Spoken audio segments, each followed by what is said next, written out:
13ویں صدی عیسوی اسلامی تاریخ کا سیاہ ترین دور ہے۔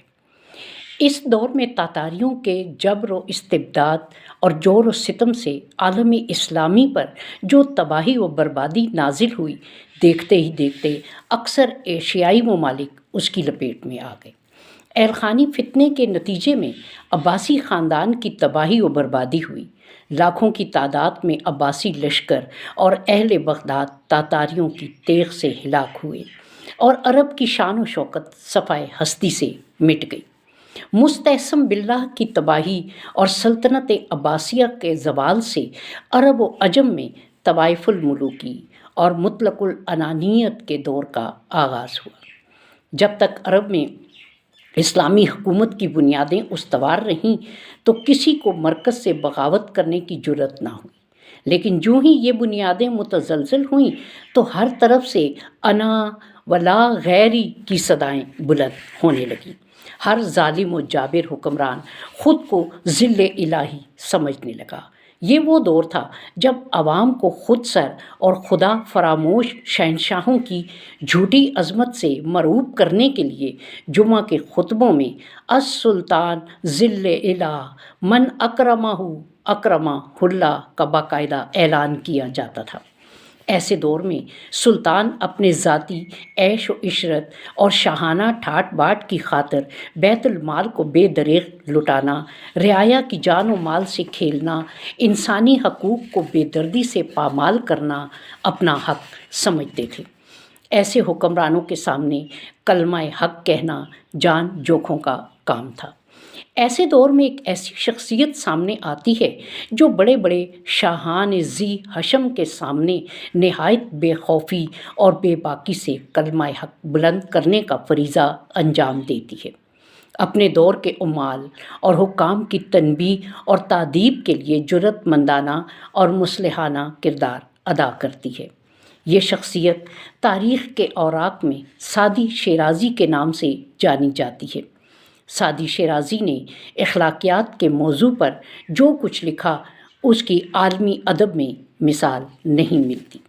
ان کا کلام پند و نصیحت اور حکمت و دانش کا ایسا خزانہ ہے جس سے ہر قوم اور ہر طبقے کے افراد ہر دور میں روشنی حاصل کرتے رہے ہیں۔ اس دور کے سیاسی حالات نے سعدی شیرازی کو ایک غزل گو شاعر سے اٹھا کر ایک مصلح کا کردار بخشا۔ یہ ایک مانی ہوئی حقیقت ہے کہ پند و نصائح کا مضمون عام انسانی طبیعتوں کے لیے ناپسندیدہ اور خشک رہا ہے۔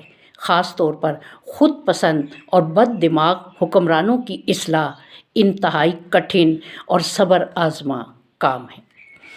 لیکن سعدی شیرازی نے اس نازک موضوع کی تلخی کو ایسی مٹھاس عطا کی کہ جو سنتا سر دھنتا۔ چونکہ سلطنت عباسیہ کا زوال اور تاتاریوں کے ظلم و جور کی داستان کو رقم ہوتے ہوئے شیخ سعدی نے اپنی آنکھوں سے ملاحظہ کیا، اس دردناک اور خونی مناظر نے سعدی کے دل میں انسانوں کے لیے درد مندی، بادشاہوں کی اصلاح اور ہر طبقے کے لوگوں کی بھلائی کا جذبہ بیدار کیا۔ یہ جذبہ اس قدر شدید تھا کہ انہوں نے اپنے اشعار اور حکایات میں اس کا اظہار کرنے سے دریغ نہیں کیا۔ اس طوفانی حوادث میں انہوں نے بنی نوع بشر سے ہمدردی کا سبق لیا۔ گلستان سعدی اور بوستان سعدی ان کی جرأت مندانہ اور بے لوث خدمات کا منہ بولتا ثبوت ہیں۔ اپنے دور کے شہنشاہوں کی اخلاقی برائیوں کی نشاندہی آپ نے بڑے جرأت مندانہ انداز میں کی ہے۔ اطابق ابو بکر سعد زنگی کو لمبی عمر کی دعا دینے کی بجائے حق گوئی، نیکوکاری اور خیر سگالی کی نصیحت کرتے ہیں۔ اپنے دور کے ان شعراء کی جو بادشاہوں کی تعریف میں قصیدہ گوئی کا فریضہ انجام دے رہے تھے، اپنی سخت تنقید کا نشانہ بنایا۔ جرأت و بے باکی کا یہ حال تھا کہ ظالم و جابر حکمرانوں کو مخاطب کر کے فرمایا، اے کمزوروں کو ستانے والے ظالم حکمران، تیری حکومت کی یہ گرم بازاری کب تک رہے گی؟ حکومت کا یہ دبدبہ تیرے کس کام آئے گا؟ عوام کو ستانے اور ان پر ظلم کرنے سے تو تیرا مر جانا ہی بہتر ہے۔ جہانداری کے فرائض سے غافل اور رعایا کے دکھ درد سے بے نیاز اپنے عشرت قدوں میں داد عیش دینے والے حکمرانوں کو عدل کرنے اور رعایا پروری کی تلقین کرتے ہوئے فرماتے ہیں، اگر ایک بادشاہ ظلم و جبر کے راستے پر چل کر رعیت کے استحصال کو جائز سمجھتا ہے تو اس کے اہلکار اعلانیہ اس کے طرز عمل کی تقلید کرتے ہیں اور اس خرابی میں مزید اضافے کا سبب بنتے ہیں۔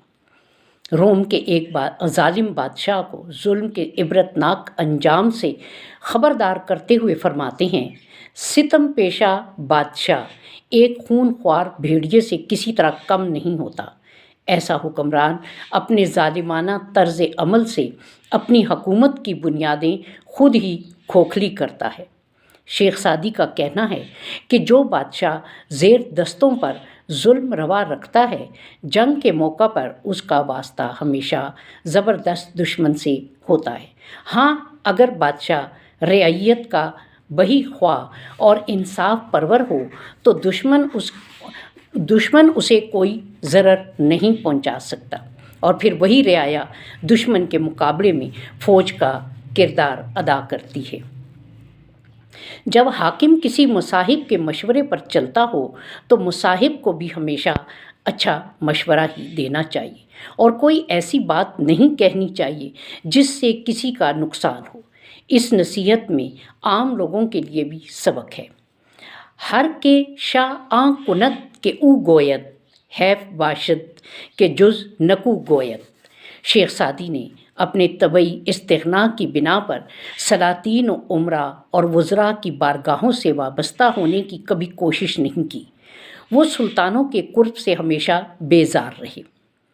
جو لوگ آزادی رائے کے موجودہ دور میں سانس لے رہے ہیں وہ اس بات کا اندازہ نہیں لگا سکتے کہ مطلق العنان بادشاہوں کے عہد حکومت میں ان کے اعمال و افعال پر تنقید کرنا اپنی موت کو دعوت دینے کے مترادف تھا۔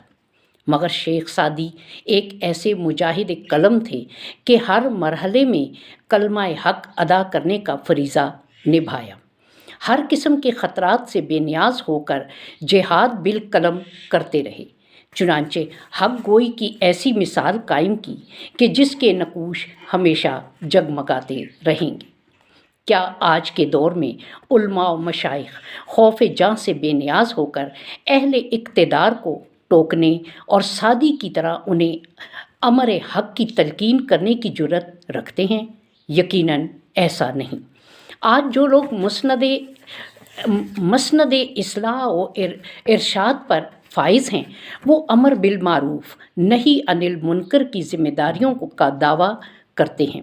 انہیں حب دنیا نے اپنے فرائض سے اس طرح غافل کر رکھا ہے کہ وہ اپنے مقصد براری کے لیے حکمرانی طبقے کی ہاں میں ہاں ملانے اور ان کے ہر قول و فعل کی تائید کرنے کا فن بخوبی جانتے ہیں، مگر ملکی مفاد کے منافی حکومت کی کسی پالیسی سے اختلاف کرنے کی جرأت نہیں کرتے۔ یہاں ان کی مصلحت اندیشیاں آڑے آتی ہیں۔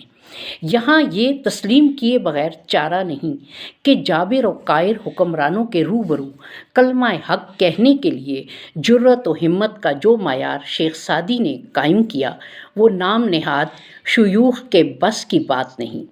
دراصل یہ وہ مقام ہے جہاں عقل کی مصلحتوں سے بے نیاز ہو کر الحب للہ والبغض للہ کے معیار کو سامنے رکھنا پڑتا ہے۔ وما علینا الا البلاغ۔